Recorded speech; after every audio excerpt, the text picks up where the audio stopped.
कपडे खरेदीसाठी आलेल्या तिघांकडून दुकानदारास जबर मारहाण केल्याची घटना 2 दिवसांपूर्वी नाशिक शहरातील भद्रकाली परिसरातील पिंपळ चौकातील केपी मार्केटमध्ये घडली। रविवारी सायंकाळी 5:45 वाजताच्या सुमारास ही घटना घडली। सदर घटना दुकानातील सीसीटीव्ही कॅमेऱ्यात कैद झाली। आपण दृश्यांमध्ये बघू शकता की कशा पद्धतीने तिघेजण दुकानात येऊन दुकान मालकास मारहाण करतात।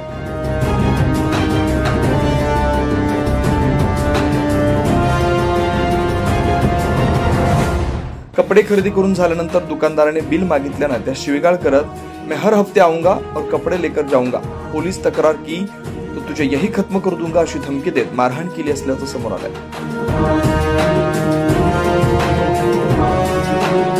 सदर घटनेनं परिसरात भीतीचं वातावरण आहे। भीतीपोटी दुकानदाराने तक्रार देण्यास देखील नकार दिला। मात्र काल मित्रांनी धीर दिल्यानंतर त्यांनी तिघा संशयितांविरोधात भद्रकाली पोलीस ठाण्यात गुन्हा दाखल केला। सदर घटनेचा तपास भद्रकाली पोलीस करतात। 9 न्यूज महाराष्ट्रासाठी प्रतिनिधी इसाक कुरेशी, नाशिक।